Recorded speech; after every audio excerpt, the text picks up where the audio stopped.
For a fun show. We've already had 15 minutes of fun. Exactly. We've already had 15 minutes of fun. I suspect it's going to be a lot more fun. That's right. We're going to be joined around 10:35 by Berto Sales. He's a musician, music educator, guitarist. I mean, you probably all know him from Belleza Music, or if you've been to El Bebedero, you have seen him and listened, more importantly, listened to him there. You've seen the guitar. That's even better. Which even better. But I remember when Berto played for us at Chuck Lewis Passion World for Ford Adelante. It's a visual spectacle as well as a like a listen an audio one. Just the way that he plays and the excitement that comes out is like you like to see it as well. You feel the energy and the passion. Yeah.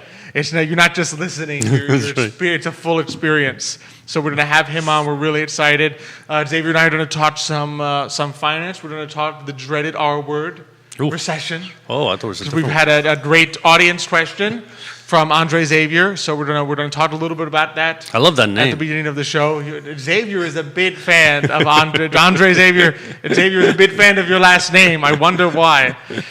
So that's all that today on Today Mañana. We're really excited, and we're gonna be live shortly. Let's do it.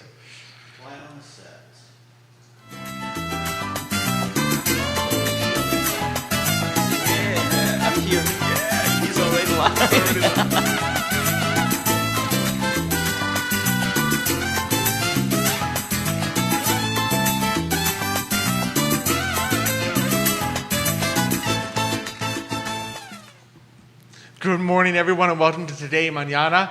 I'm Alex. This is Xavier. We're really excited to have you join us today. As always, we're on the I Love Seville network. We are presented by Emergent Financial Services, powered by Cristel Noel State Farm, and partnering with Ford Adelante, the premier Latino networking group here in Charlottesville, Virginia. We have a really exciting show for you today. We're going to be joined around 10:35 by Berto Sales, musician, music educator, guitarist, part of Belleza Duo. It's going to be a lot of fun talking to him. A lot of fun. So be sure to stick around for that. It's going to be a blast. So I know we have so much going on. Oh, we do. Today we have Jerry already is commenting. He's excited to hear my take and Xavier Ruby's take on Andre Xavier's question about a recession, and that's going to be our financial topic for today. Well, thanks to Andre. Thanks to Andre. Yeah, thank you, Andre, for. I would have never thought about talking about a recession. It's a question that I think is on people's minds. It's a fabulous question to think about for sure. It's definitely something that we've been asked before. It's not the first time, just when you're a financial advisor, but I think it's definitely coming a little bit to the forefront again, given how long it's been since the last recession, inflation picture. I think it's more because of the inflation that we're getting that people are concerned. Because let's face it, we had a recession last year. Yeah, in a sense, it's true. So it's a different kind, but exactly. After what we had last year, you would sit here and say, there's just no way we're going to have a recession anytime soon because the economy has to get going, right? But there's just a lot going on that's beginning to place questions as to whether or not we may see one, right? And so what are your thoughts? When someone asks to you, Xavier, do you think there's going to be a recession next year? Hey, what sort of goes through your mind? Well, the first thing I tell people is that nobody knows. And I say that wholeheartedly in the sense that if you look at the experts, we are part experts, but there are people out there that, I would say are even more experts. And by that, you look at, for example, the Federal Reserve, the people that work at the Federal Reserve, there are those that believe one thing and there are others that believe a different thing. And like, for example, with regard to inflation, right? Powell specifically, even yesterday, still believes that inflation is transitory, right? The gentleman from St. Louis, right? Bullard, I believe it is. He's the president of St. Louis Fed. He not necessarily in agreement with that, and he also thinks that the economy is, at this point, they've done everything they had to do to get the economy going, right? So he's thinking they should pull back. That's right. So he's thinking they should pull back, meaning that they should begin to slow down, because the Fed has two mandates, right? Get the economy, basically going in the sense of low unemployment, full employment, and controlling inflation. So they're sitting here and saying, Powell's thinking, we're not at full employment yet, and I would have to agree with that, right? We're really not there yet. And then Bullard's saying, yes, but inflation is beginning to get out of control, right? So what is the Fed going to do? And I think that is the key question. So are we going to have a recession next year or anytime soon? And it really is a function of how much inflation we get. That's my opinion. You know, how much inflation we get. Because in essence, what we've seen so far is that we have seen prices skyrocket across the board for two reasons, I believe. One, wages have gone up. And I think wages have gone up again is because more of a supply demand. Exactly. The With demand the for shortage of workers, labor, exactly, shortage of labor, You have demand to is pay people more to get them to come perfect, work. exactly. And there's been a bottleneck in the supply chain, right? Also in the trucking chain. So all that has risen prices. Yep. And as you were mentioning, as we were discussing yesterday, you can't discount the fact that oil went from oil, which undergirds so much of the prices of everything else in the economy. I mean, you're transporting things, and pretty much everything you transport goods on And even, uses even oil. make, I mean, Or even plastics. Plastics require, and oil basically has gone from negative That's right. pricing this time of year. You had to pay people to take your oil That's right. to, what are we talking now, around $75. $75 Right. a barrel. So I mean, you talk about something that goes from essentially negative to 75. That's going to push up the prices for everything else. That's right. And let's not forget that before the pandemic, oil prices were ranging between like 35 and 45, right? So And we're even high. We're double. So what we were are exactly. pre-pandemic. So we are double because of that. I mean, granted, part of that is policies that have been, the change in policies by a different administration, right? So that does impact prices, right? However, the important thing here is that because of these bottlenecks, because of the raising prices, companies have basically said, we have two choices. We can swallow the cost or pass it on to the consumer. My feeling is the consumer is going to dictate how much inflation we get. Exactly. Because as long you as can't the consumer... pass on indefinitely to the consumer. No, exactly. At As some long point, as the consumer says, "You I'm willing passed to on, I'm not pay. buying." I mean, look what happened to lumber prices. I mean, lumber prices went from, I think, at the beginning of 2020, lumber prices were about $400, right? They skyrocketed. Really, I mean, even at the end of December, they were ranging at maybe 500, so they weren't horrendous, right? But then, boom, they just skyrocketed to like 1,200 at the end of May. I mean, that's just enormous. It's 100%. They're back down now to about 600, right? And I'm giving estimates; it's Yeah. not the exact numbers, right? So you can see that they've come down. Why? Because all of a sudden, all the home builders say, we can't afford it anymore. Therefore, we're not going to we're not going to build. I mean, we can't afford these prices. So again, the consumer, into a certain respect, can dictate what happens there. So going back, because I know we want to get to the recession. Going back to that, the question is, if we have inflation that continues to bottleneck, right, the consumer. In other words, if the consumer gets to a point that says, I can no longer afford to buy X, Y, or maybe even go on vacation, right, that pulls everything back. Because remember, the consumer is about 80% of our economy. I mean, they really thrive. I mean, they make our economy go. Absolutely. So when the consumer is sleeping or not participating, this economy goes nowhere. So if the consumer feels that the inflation has gotten out of hand and they no longer want to participate in the economic activity, we will see a recession. I don't think, and again, I feel that recession partly will be a manufactured recession. In other words, not a recession that we see sometimes because particular industries, just slow down dramatically or something happens. Or too much inventory. Exactly. The economy overheats. Or something like 2008. And remember, the 2008 recession didn't start in 2008. It started in 2005, 2006. Why? Because policies changed back then as how to issue mortgages. And I always tell people, it's not one thing that creates recessions. It's never just It's a one thing. number of things, right?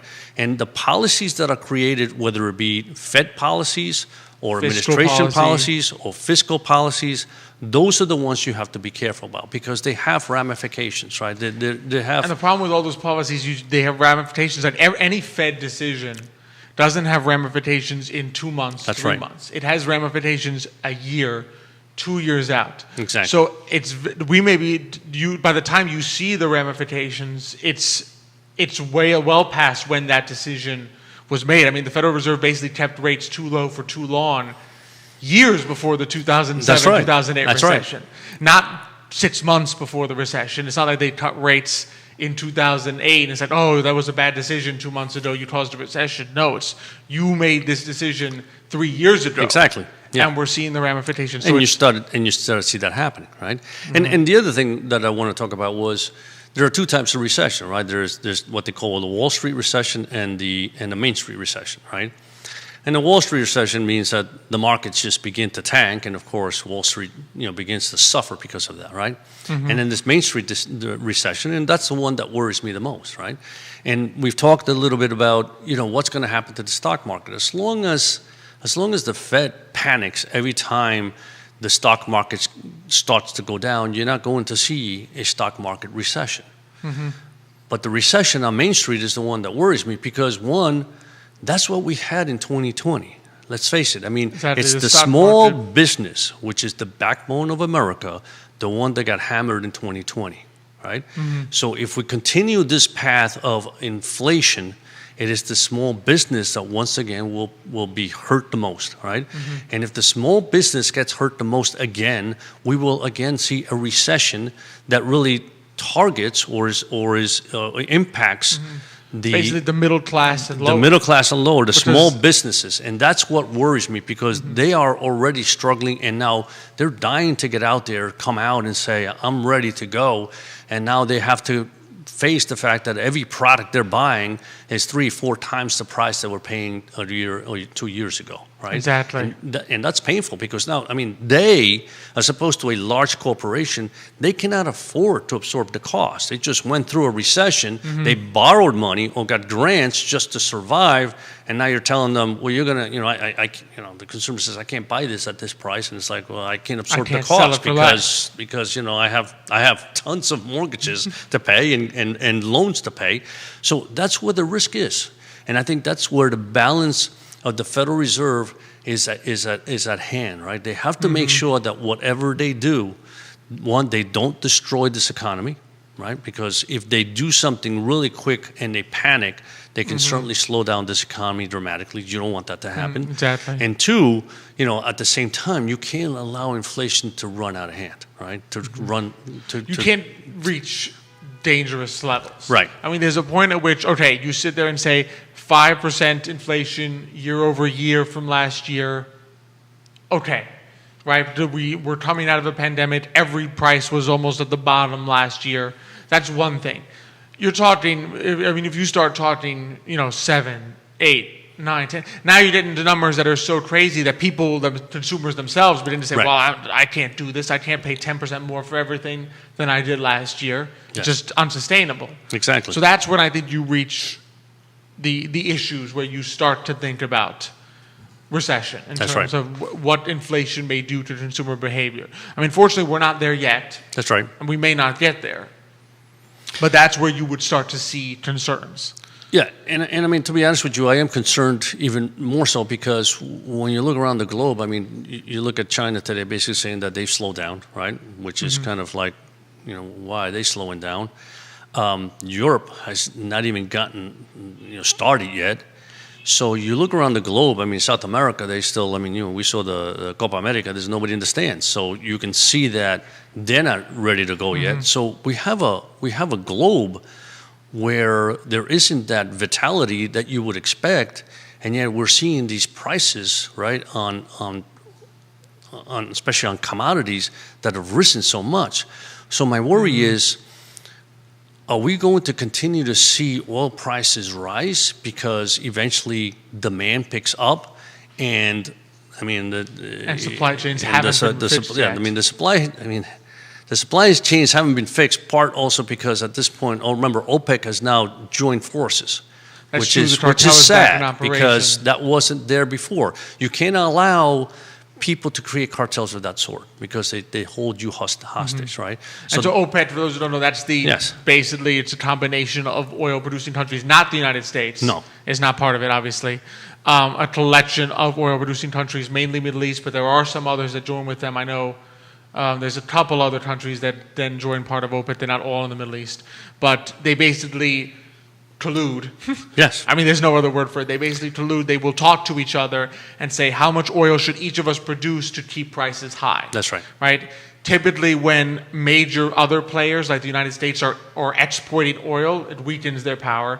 When the United States pulls back and says, we're not going to produce as much oil, their power increases because That's right. now if they restrict supply, they can push up the price. That's right. And it's So that's a little bit of what we're seeing yes. here. I mean, it's a choice we've made, but we're sort of seeing the ramifications That's right. of what happens Yeah. when you decide to That's pull right, back. and that's the point that I was making before, right? In other words, the policy and the changes that we make, across the board, have an impact, right? And I think this is a large impact because we talked about this before. In other words, oil is such an important part, whether we like it or not.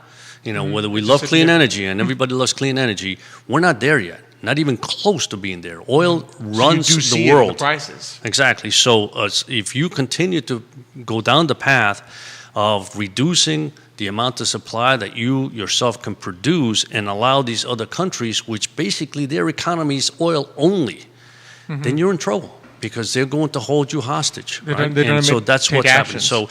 So, I mean, what do people do? So I want to get to at least a little bit of how should the average person respond. Okay, so you're sitting here, you have these concerns, right? And we're not saying there's going to be recession, but there's at least some concerning data out there. Not all the data is rosy, right? So what do you sort of have to think about either from an investment standpoint or as just an average consumer out there?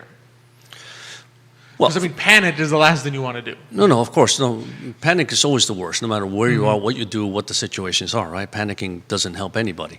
From the consumer point of view, I think the consumer, if I was at the consumer is the smartest brand out there, right? They know what they want, they know what they need, and they go out and do it, right? And I said, if the consumer stops buying, you'll see prices come down, right? So the consumer will be fine in the sense that they'll decide what they want to do, how they want to do it, right? Again, the small businesses are the ones that are mostly challenged, but they have no choice but to open up and begin to sell product, right? No matter what it is that their product line is, right? From an investment point of view, we've always talked about it. You have two choices, right? You have a choice of being in the market, and you're going to participate both in bull markets and sometimes in challenging markets, right? You always can say, if I think it's a challenging market ahead, you can certainly say, I'd like to have a more conservative portfolio. You can go to your advisor and say, what do you think? Should I have a more conservative portfolio just because I feel this is happening? And maybe the advisor says no, or maybe the advisor says, yes, we agree, whatever it may be, right? So, but long run, you never want to be in a situation where you panic, you sell everything and say, I think there's a recession coming, and lo and behold, it doesn't come. Think about it. The worst thing you could have done in the middle of 2008 would have been to sell. Exactly. Right? But I think I think a lot of people would tell you that. I think what you hear less often is if you had predicted 2008 and 2007, it still would have been a bad idea to sell everything and not buy it back. Right, but exactly. When to buy back. When to buy back. You would have had to sell at the peak in 2007 and correctly guess that March 2009 was the bottom of the market. Otherwise, you just begin to miss out. That's right. On a lot of growth in the market.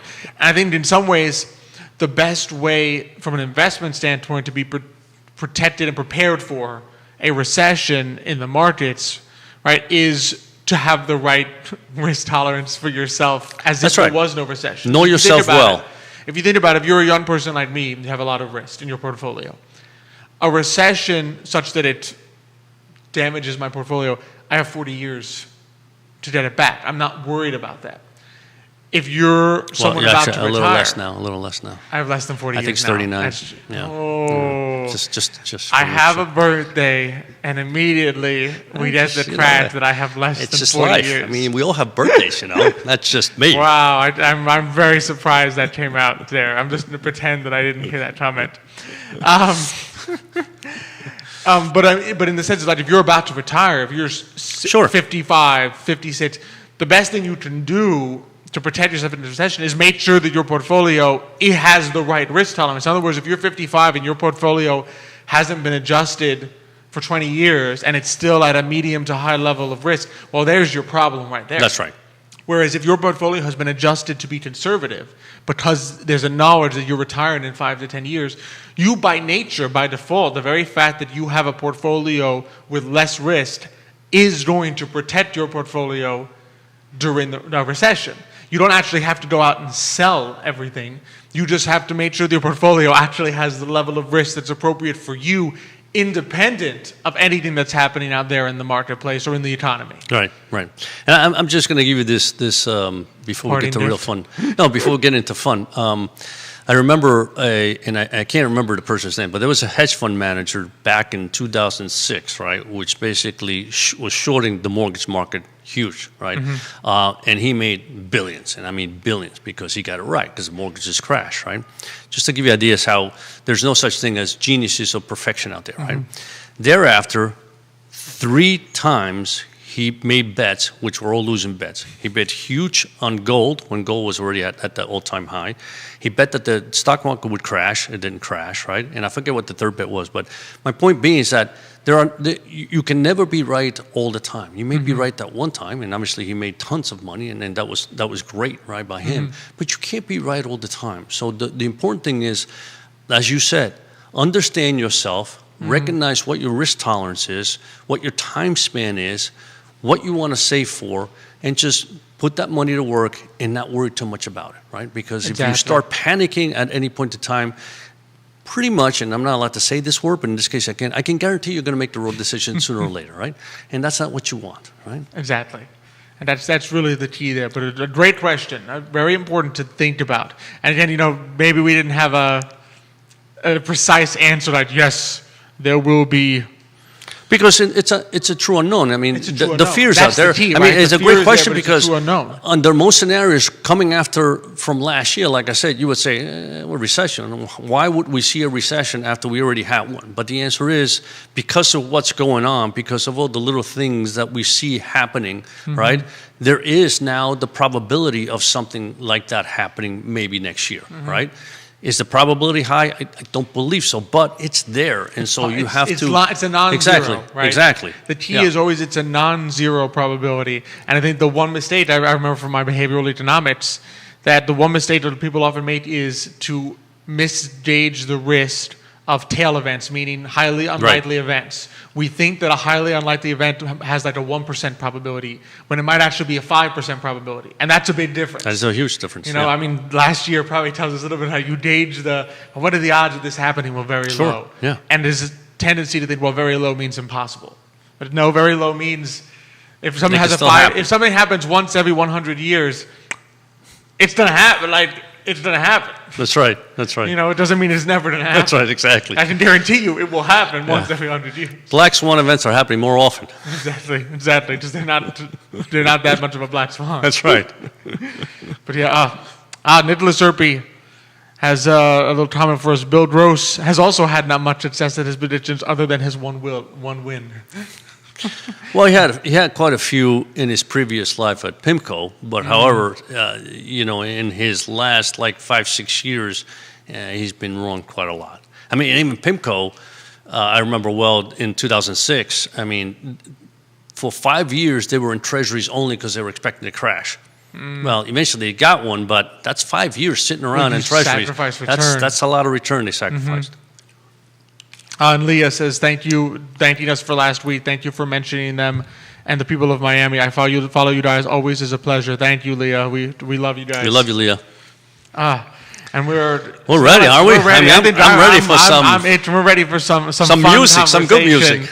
So we're really excited to be joined today by Berto Salas, musician, music educator, and guitarist for Bellezza Duo. Berto, such a pleasure to have you on with us today. Hola, Berto. Hey, hello, everybody. Good morning. Good morning, guys. And thanks for having me here. It's very a pleasure. exciting to be here. It's a pleasure. It's a pleasure. I always remember fondly when you played for us at Chet Lewis Passion for Forward Adelante. Wow, you and Vincent. Yes. Just the excitement. You definitely had a song in there from Buena Vista Social Club. Oh, yeah. So when I heard him, like, yeah, you're this is perfect. This is perfect. The Cuban in me is like, Buena Vista Social Club. Yes. We love playing that kind of music as well. Yeah. It's a blast. Yeah. So for those, I think a lot of our guests know you, but for those who don't, especially from other places, tell us a little bit about your musical journey. How did you come to play guitar and then to play with Vincent and to play for Bellezza Duo. Just a little bit of your story, A wherever little you bit. want to go. Okay, well, Wherever you wanna go. From the beginning. Okay, for those When that you were don't know, 5. when I was 5 years old, back in Brazil. Okay, for those that don't know me, I'm from Brazil, from Salvador, Bahia. Salvador is the city, Bahia is the state, the northeast state of in Brazil. And my music journey started when I was a little kid, just playing. My father, he used to play the guitar, not professionally, but he played the guitar. And I remember seeing he had many guitars, and on the weekends, and he used to change the strings and tune and clean and do that kind of thing. And my brother and I was just playing around like kids, right? We were 6 years old, grabbing the guitar, untuning everything. Undoing his hard work. I know, right? And then my father said, okay, the only way for me to stop that from happening is if I have to give them a guitar. So they gave us a small guitar that looks like a ukulele, but in Brazil it's a guitar that comes from Portugal called cavaquinho. It has 4 strings, but it's not, looks like an ukulele, but the strings are steel strings and different tuning, and it's very high pitched. They use it to play, very popular in Brazil. We play samba music there with this instrument, and play choro music as well. So we started off with that, but kids, we got a little guitar, and when we look at the table, we see a big guitar. Kids want the big toys, not the. Yep. You want the big guitar. I know, so it didn't work quite well, but so we had a good fun with this. But by the age of more or less around 9 or 10, that's when I started to get more involved with the guitar, and my brother and I tried to learn songs from that time back in Brazil. But it was hard, because we grew up listening to Brazilian choro, Brazilian samba, and the bossa nova style from Tom Jobim, João Gilberto, and all the contemporaries. So it was very hard it was a hard journey, but everything started by ear. Wow. Just learning by ear, until I decided to attend a music conservatory to dive in full on into music. Because at the time I loved Brazilian music as well as Spanish music, so Spanish flamenco music. So and then when I listened to both, I got, oh my gosh, I need to learn how to play that. I need to do this. I need to do this. It was like a search, for me and a journey. So then I went to music conservatory back in Brazil at the Federal University there in Brazil, which I still have my dear friend and master classical teacher Mario Ulloa, amazing. He's from Costa Rica, and he's an amazing guy, an amazing musician. So I was very blessed to have him as my mentor for those. So you have both, I guess, the natural training of by ear and learning there with almost like a formal classical training. Oh yeah, as well. I did the full formal classical Wow. training. I had my degree in classical guitar performance. Yeah, back in Brazil. Yeah, so that's a long journey. When people say by ear, it's got to be a gift. I know my wife's father, right? He played the piano, right? Yeah. And he never had any formal training, and he would listen to a song and play it immediately on the piano, Such a which gift. is to me is amazing because I hear things and I can't even get close to. I can't even sing, much less play, right?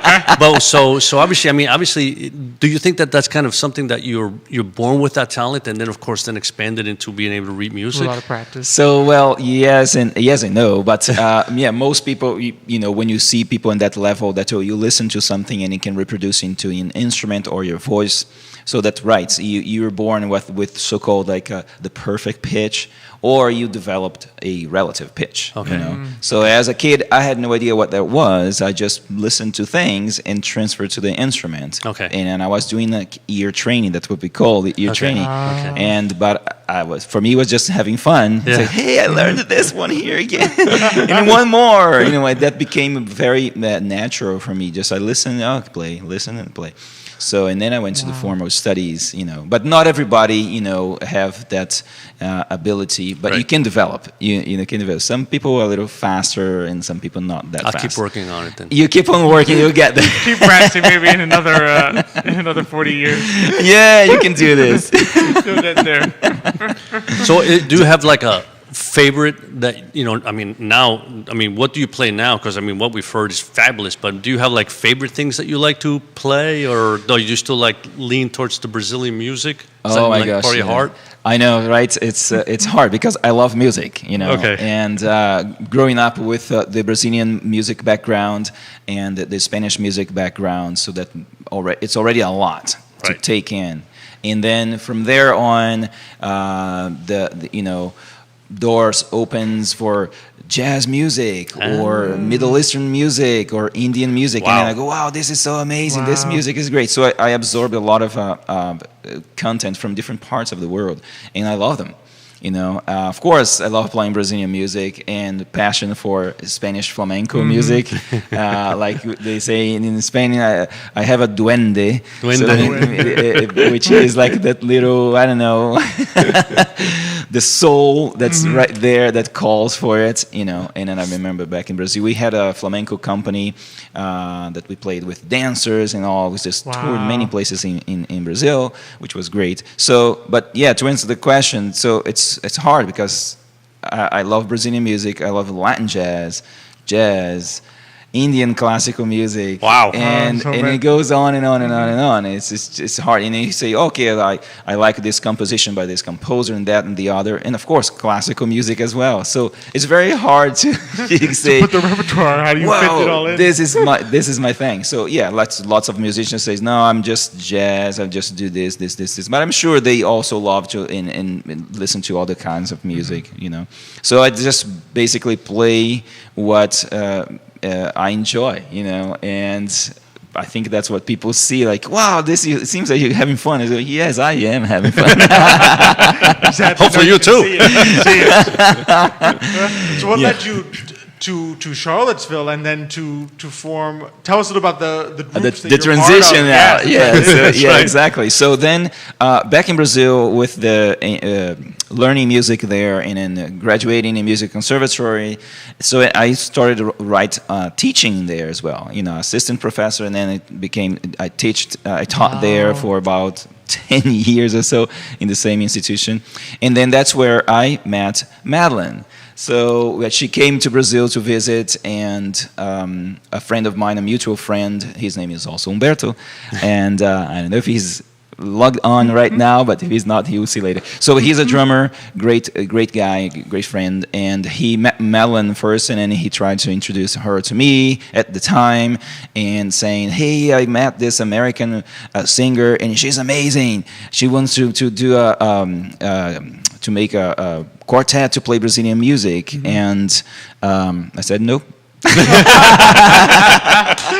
No, End of story. No. that's not gonna happen.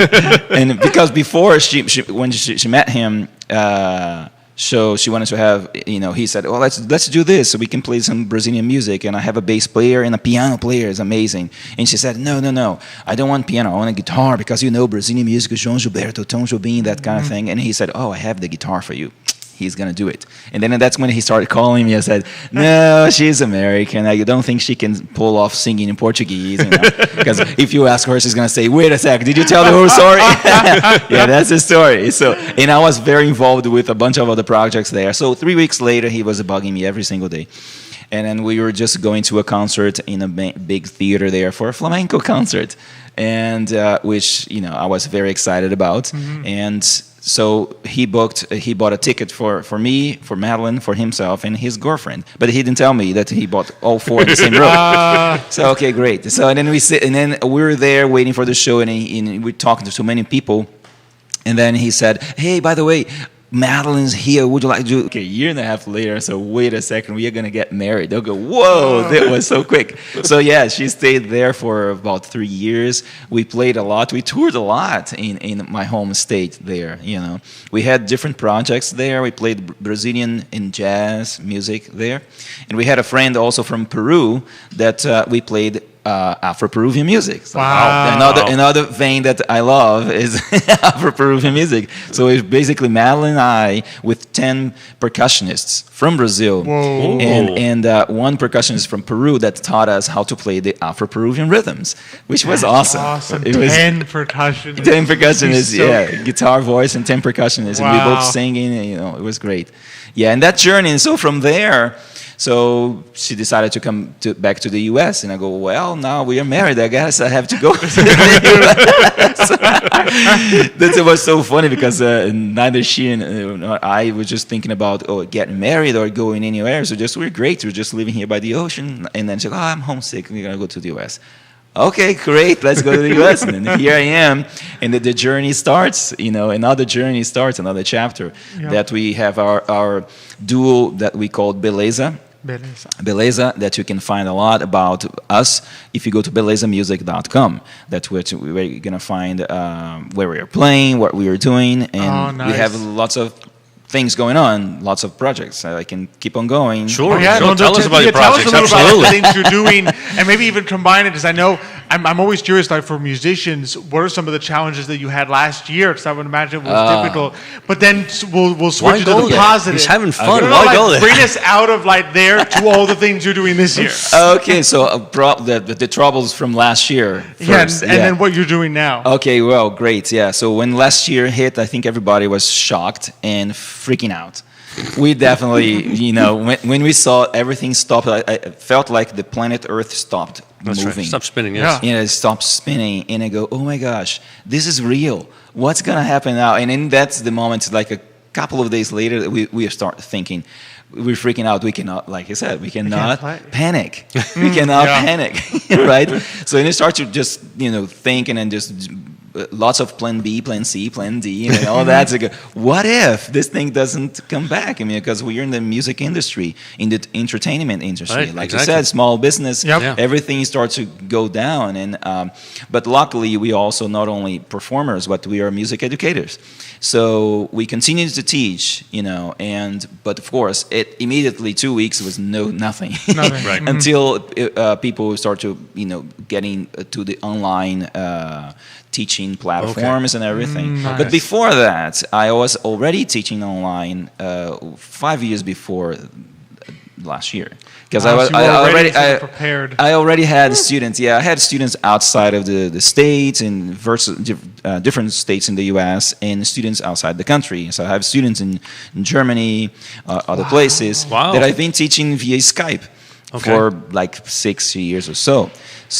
And I thought, well, I guess I'm going to have to merge everybody to online lessons. Exactly. So and it was a transition to have all our students into online, and for ourselves as well, to be in front of the screen for a long periods of time. That was a transition. I'm not gonna lie. That was hard. Can't be Yeah. easy. After 4 or 5 hours, because we teach a lot. Because you're stuck at a certain. I mean, you can't be moving much, right? Because you got the screen. Yeah, and you're the in front of the screen. Yeah. Yeah. So and that the light of the screen, so it kind of makes me tired. I mean, Yeah. not only me, Madeline as Everybody, well. yeah. No, So it's everybody. the So same and thing, then I realized, and I just how hard it is for those professionals that have to be in front of the screen for a long time, and I go, I know. wow. That's not easy, because I used to stay with my guitar for a long time, and that's great. That's right. That's really great. But in front of the Exactly. screen, it's wow, it's just very hard. It's very hard. But anyway, after like say 3 months, and we started to adjust. I mean, in teaching, because we teach different ages, like from 5-year-olds to So adults. you teach the guitar to just the children who want to start learning. And Yeah. So before, we have our private music studio, and I also used to teach at Marybaldwin College. I used to travel all the way to over the mountain and wow. Stanton, teaching there as well. So my studio got busier, and it was hard for me to keep going back and forth. So I kept it on my studio, teaching on my studio. Okay. So and then 3 months later, it got a little bit easier to teach. A little bit hard with the kids, and we kept on going the whole year. And then, thankfully, the place that we play, everything stopped. And then later on, I started to pick up very slowly little music performance here and there with all the precautions that we had to take. Right. And very reduced amount of people. And we were very lucky that, we performed at the restaurant, the Bebedero.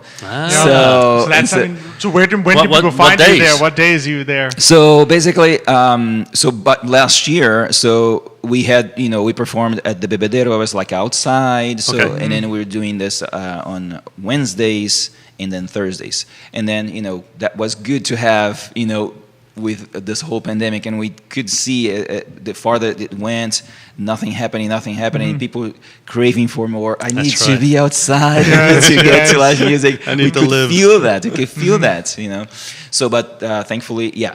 So things are different right now, and we've been last year also recording, composing, and so you do compositions of your own as well. Yeah. We do rights too. Yeah, That's so I do also awesome. compositions. Yeah. So we were finishing as the COVID hit. We were about to release an album that we had previously recorded by the end of 2019, I think. 2019, yeah. And we were excited to get started, and that thing happened.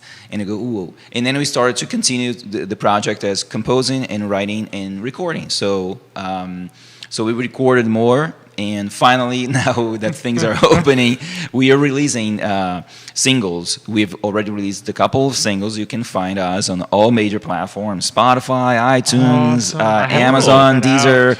So Beleza Music, you can find us there. So we are about to release another single coming up soon in about, I think, 6 weeks or so. So, but if you stay tuned, we'll let you guys know in all platforms. So yeah, that's what we've been doing, composing and writing. And little by little now performing. So the Bebedero is one of the places we perform here. Wednesdays I play with Madeline with the Beleza Duo. Okay. And the other Wednesday I play with my friend Matt White on percussion. So what we do on Wednesdays, the theme is Latin music, Latin and Brazilian music. So we do that on Wednesdays. And then on Thursdays, I meet with Vincent Zorn, my brother. Vincent is watching us. Ole Berto.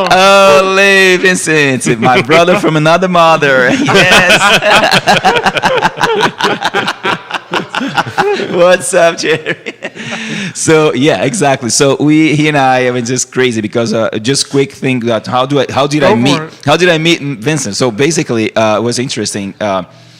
I was playing a wedding gig somewhere else. Madeline was in town, and then she met with one of our friends, and then she said, "Let's go to Bebedero because there is a guy playing there and he plays flamenco."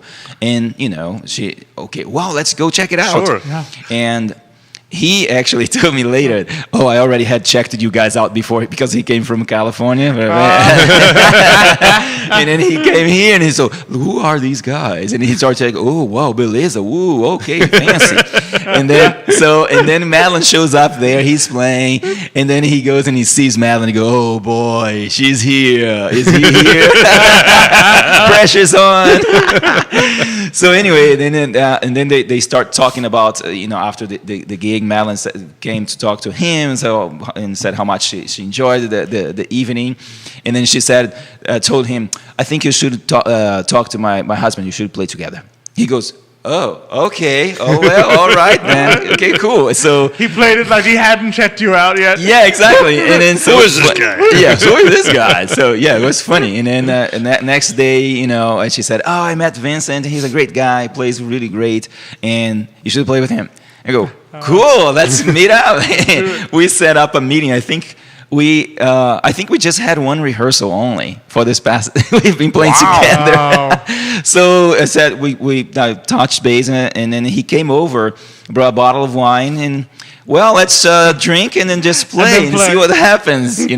So and then we do this style, the gypsy rumba style. I have the background of flamenco and Brazilian, so he merges all together with flamenco, Brazilian, and Latin, and then hey, buddy, let's put it all together, and then we do this fun atmosphere in the Bebedero. It has this great atmosphere, and the music suits really well in that environment. So I love it. It's the combination of the two. It just very often you'll get a guitarist and a percussionist, singing. Yeah. Two guitars. Two guitars Has a magical It does, feel yeah, to it. It's it like does. a symphony all of its own. Yeah. Well, so and as many of the classical guitar masters says, the guitar is a mini orchestra. It is. This is like Beethoven. Exactly. Yeah, exactly. It's a mini orchestra. It felt the same way. So I have the project. Beleza. We are doing the singles and Beleza, and we also performing in various places in town. Not only the Bebedero,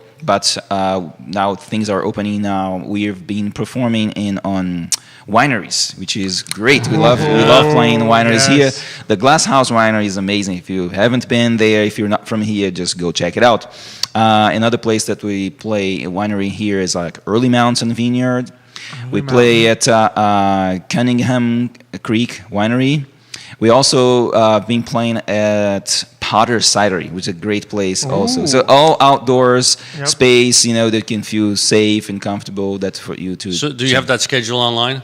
That is on our website, VezaMusic.com, on the nice. schedule. Yeah, People can all see where they you're can going to be find any day of the week. Yeah, they can find where. So we could just follow you from winery to winery. From winery to winery. And just enjoy the wine and music. Monday we're here, Tuesday here, Wednesday, Exactly. Bebedero, Thursday, Bebedero, Friday, Saturday. That's exactly what it is. Yep, that's true. It's like middle of the week is mezcal, the weekend is wine. Is wine. And whatever in between, maybe beer. Beer, cider. Cider. So I think we got it all covered, I think you do. Yeah, exactly. Oh, you got some bit. Nicholas says he loves it when Berto Salas plays. Oh, thank you. Madeline is watching. Berto and Vincent have great energy together. I'm guessing Vincent would probably say Berto and Madeline also have great energy. Oh yeah, definitely. Yeah. So that's what people say. Yeah. So it's lots of projects going on. Also, I'm also involved with another band that we play weddings with amazing musicians that we play together. It's called In Full Band. Yeah. So our friends James McLaughlin, he's a drummer and the band leader of the band, and he's here in town as well. Great player, great musician, a great guy, and other great. Amazing people playing together in this band, Charles Owens and Andrew Randazzo. So amazing players. So it's fun to participate. So, and as you said, what kind of music do you like? Everything. It's a lot. If it's music, you like it. Yeah, exactly. Okay. Yeah, exactly. That's awesome. So there's lots of projects going on. Yeah, right now, plus teaching. So we teach a lot, and we still continue to teach. So we do the semester teaching, summer teaching, and things. I mean, after when COVID hit, we thought the first moment was panicking because everything stopped, and then thankfully we have the students. We continue to teach, and that clientele increased actually. And we thought, oh my gosh, now there's more than what we can handle because it's online. They can do lessons before because they're homeschooled, and they can do lessons. Oh, I can do lessons in the morning. Exactly. And we said, sure, we can teach in the morning because we're doing nothing but this. Right. So and let's do this. And then now a bunch of these kids wants to continue. Plus, the regular kids wants to continue, and then the gigs are opening up again. So it's going to be a little bit challenging to shuffle things around, but we'll manage. You're in the growing phase of the small business. It's growing phase. How do I scale this? Yeah, because what happened before was that we went from 100% full throttle, and then, boom, zero. To zero. And now it's kind of, we just went from 0 to 10%, and now jumped quickly to 80%, and I go, whoa, this is a lot. This is a lot. But we're very excited that we can still do it. Always better that way, right? Yeah. Better 80 to 100% throttle than zero. Exactly. No doubt about it. Totally. Yeah. Exactly. Yeah, definitely. Oh, and Parrish Utz says, I want to see him play. We will. Alberto and Madeline back soon. We'll get you back, and we'll do one. Now that everyone knows that we've told the story, we can have one where you just play a little for us. Yes, definitely. You and Madeline. Absolutely, yeah. Sing for us. Yeah, definitely. Vincent, I guess he wants to make sure you remember because he said, see you tonight, 7 to 9. Of course. For those... Thanks, brother. So tonight, the Bebedero, Bert and Vincent for the Wild Gypsy Rumba. Come over, 7 p.m. It gets wild, because there is mezcal and tequila. So, just saying. And plus, don't they have the scorpion at the Bebedero? There is a scorpion. If you really want to be adventurous, stay there. you have the shot at the teal Right. dove. There's a scorpion in there. There's a In there? scorpion in Dead, there. obviously. It's Yeah, alive. exactly. Yeah. Just to make sure you. I figured I as don't much, want to. but anyway. Well, for liability purposes. I don't But it's in wanna the bottle. It's advocate- not in your glass. No, it's in your. You basically drink, like you gulp it at the end. Oh, if you- you want to. Yeah, if you want to. Yeah. If you want But to. don't worry, the scorpion's already drunk for a long time. Exactly, yeah, he's not doing anything. He's drunk, that scorpion. No. He's already You drunk get from a so long excited from the music that you won't even notice, and you'll be listening to Yep. to you and Vincent, and they're like, "All right, do it." Totally, and you Shoot do it it. out there. Yeah, you shoot it. Yeah. Yeah, it's very interesting. As we're playing there, we see newbies coming to the Bebedero they don't know, or there was a birthday party or something, and they see the scorpion mezcal, and then so they're gonna have a shot, and then we already knowing that people are looking at this like, oh my gosh, am I gonna do this? And it's so much fun to watch because we've done that before, yes, and then they. Okay, here we go. It's very interesting to see the facial expressions of them. I can imagine. Yeah, Oh, that yeah. must be a blast. So Yeah. be sure that Yeah. that's the thing. So many ways to find you. Yes, many ways to find either us. at a Bebedero or tons of wineries. BelesaMusic.com. BelesaMusic.com. BelesaMusic.com has the whole set. The whole set, yeah. schedule. So you can find it. So yeah, and then you can from the website you can also sample music. You can see a lot of videos that you can also go to that's the wonderful. YouTube That's videos wonderful. or the YouTube channel Beleza Music on YouTube channel. You can find us there to see the latest. And you can also find our music on the Spotify, iTunes, Amazon. These are all over these. Yep, all the platforms. classic ones. Yeah, all the classic ones. Yeah, so all awesome. over there. Yeah, Berto, definitely. it's been so fun. This So has much been great. fun to This be is here, good. It's been man. a blast. It's great. A blast to be- Yeah. We definitely gotta have you and Madeline back. We'll work it out for absolutely. later in the summer. Yes, thank you To be sure. so much, Alex. and I'll tell you Vincent. one thing. If there's a recession next year, we're having you here. We'll just have a lot of fun with tequila yeah, and mezcal and definitely. music. There you go. Well, there is There a- we go. Seriously, yeah. We'll make sure to bring a little bit of mezcal just to keep things. Of you know. course, that's right. Exactly. Thank you so much. Thank you, guys. Thank Thank you, you. man. Thank you. A Thank you. blast. Thank you. Nicholas says No. if Xavier does it live, he wants you to do the Scorpion live on air. He says, Oh, I see. Jerry Another wants to one. see that too. We've had too many bad influences here. Yeah, really, absolutely. They feed off each other. They want to see me dance, sing, Dance, drink. sing, drink. It's like, dude, they want you to do all the performances. That's right. Yeah. All those things that you They can make fun of the old guy. That's you're what just so it is. good at all of them, I- right? I'm sure, You're so, yes. you're so good at dancing, drinking, and singing. So All at the same at time. the same time. I mean, if we do the drink first, then the dancing and singing Oh, will come. for sure. Just to make For sure, sure. we Yep. we yep. do that part. We're not doing the right order there. Well, Much fun. This was great. This was great. So much fun, you know. and I mean next week's gonna be pretty fun as well. We're gonna have it at the very least. Melody Robbins. Okay. Photography. I remember. For those who know Melody, she's a lot of fun. She's been doing Forward Adelante photography events. So Yeah. for all the people that Yeah. you see the Chuck Lewis Passion Award photos, you see those fantastic photos of Vincent and Berto playing at Chuck Lewis Passion Award. That's Melody's That's right. handiwork. That's She right. makes us all I forgot look about that. fantastic. There, so she's forgot going about to that. join us, talk about photography, the thing, what she's up to now. Just a real fun time. Different type of artist, but this is great. Exactly. We have artist after artist. Wow. Yeah, That right side of the brain is really kicking here. here in Charlottesville. How about for me? I had my got right. both. I do have that You right got both side sides, in there. yes. I do have it, so Yes. I thrive off this kind of. You get the right side from mom, and hopefully the left from dad. hopefully.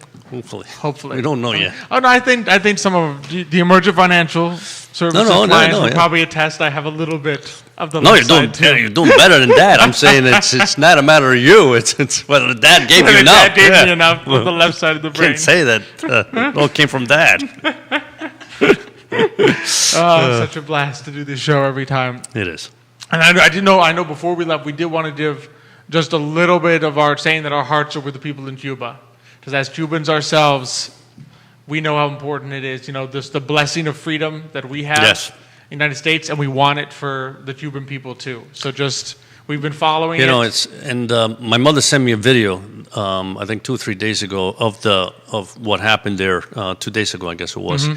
And you see people walking down the streets, and I'm looking at the buildings, right? And half of these buildings are just falling apart. Yeah. There's garbage So many everywhere. years I mean, of- this is La Habana, right? Havana. This I is know. the big Well, city. once was the gem. And The exactly. gem of Latin and, America And you was look at it Havana. and you say, these buildings have not been touched for 50, 60, 70 years, right? There was porches. The bottom of the whole porch is gone, right? I mean, there's no concrete. And there's people standing on these porches. One day there's Yeah. going to be an accident there. And I remember one thing that somebody told me, right? I mean, when you go to Miami, right, on every street, all right, there's 2, 3, 4 restaurants. So you can have lechon asado, ropa vieja, All the Cuban picadillo. You can have classics. whatever you want. There are people in Cuba now that don't even know how to cook that because they can't find the product. Can you believe that? Because crazy. Cuban food cannot be produced in Cuba anymore because they don't find the product, right? It's just sad. I mean, it tells you what freedom brings. You were able to take Cuba out of Cuba and bring it to America. And it thrived. Right? And it Just look thrived. at the Cuban American Yes. story. It's like it's such a thriving Because it's story. freedom. People get to do what they want, right? And it's sad to see Yeah. what's going on there. And I think But I mean, it's nice to see that sad people in the sense of how bad it's become, but uplifting that. uplifted that they're finally that saying they're- we've had yeah, enough. There's a fight Yeah. there. There's still you Yeah. can't hold We'll the see Cuban what spirit happens, but down I'm forever. happy to see that. You know, one day, well, I mean, we say it all the time, Cuba Libre, and some people like some people doubt it, but I do believe one day we will see. It may not be in our lifetimes, but I think one day there will be a free Cuba, because you can't keep the Cuban people down forever, sooner or later. From your Where we lips to freedom God's ears. Yeah, that's what I want to hear. Exactly. God's ears. That's right. It would be nice to do, but yeah, just so our hearts are out Yeah, there. You know, for sure. as Cuban For sure. Americans ourselves, Yeah, we are with them in spirit. 100%. Yeah. Absolutely. But yeah, a beautiful show. Just again, the beauty of the Latino culture and the music from just all the countries that have that heritage. Brazil. That music from Latin America, and it's interesting, and you know, I'm sure Berto knows about it more. But if you know, you go from one country to another, the liveliness of the music is the same, and I don't know whether it's the beat or whatever, but they have some different tones, very- right? the diversity of the and music. you could just, you know, like the Argentinians, Paraguay, Peru, Colombia. You know, I mean, it's just you could just hear the differences in the music, differences. but it's all that lively and soul. I mean, Yeah. you can just feel it. It's amazing. There's something wonderful. special about Yeah, it. it really so to is. share it with people is It really is. such a blessing. So be Yeah. sure to check that out. But Yeah. lesamusic.com, you can find all the different ways Exactly. to just experience that Yeah. passion. I just And so feel it live. and feel it live. You can't replicate it live. Nick would Live agree with and me. live. Nick would agree with me on this. He always tells the story of the composer Berlioz, who said that you have to experience music live. Because he used to call it the musical fluids. Today we probably just call it the vibration of music, but in the 1800s it was like you have to go feel the musical fluids passing through. That's you. right. And Yes. there is a beauty. Oh, of there's no music in doubt about person it. that Yeah. you can't replicate. Yeah. And so to have it Yeah. there, to go experience it, strongly encourage. I mean, when we, you know, hopefully they open up, but when we do the symphonies at the At Charlesville the- Symphony, Yep. when you hear it live, it's completely different than when you hear it, you know, through your iPhones or whatever. Can't be replicated. There's Big difference. There's Yeah. a feeling to Yeah. it. It's not just the sound; it's the whole experience. Exactly. That's unique. Yeah. But yeah, such a fun show. It is, Next week's yeah. going to be a blast. We really just such a blessing though to be able to be on I Love Seville Network, sharing. Like I said, this has sharing turned out the to be best a lot of fun. Charlottesville Yeah. with people, and just so thankful to the sponsors that make it possible. Yes. To Emergent Financial Services, Cristel Noel, State Farm Agency, and of course Forward Adelante, the premier Latino networking group here in Charlottesville. Thank you as always to Jerry and Judah. Judah, thanks for making us look good as always, keeping us on time. Although here. you notice he fixed Berto's mic, your mic, but 100% over here. A plus today. Oh, you A were plus A today. plus He didn't today. even touch it. Okay. Well done, well done. Fine. After Judah, 6 months, I got it right. I'm sure. There you go. I'm sure Judah has the little star sticker I'm that sure- he will put on I your hope shirt so. when we're done. I It says, hope so. Xavier, you did a good job. I worked hard today. for it. You did a good job today. And of course, thank you to our audience. It wouldn't be possible if nobody watched us. So thank you all for just continuing to support us and be out there. Be sure to check out next week's show. Share this with everyone so they can all your friends can know where to experience the amazing Berto Sales and in all his variations. And just thank you as always for watching us. And until next week, we will see you. Hasta mañana.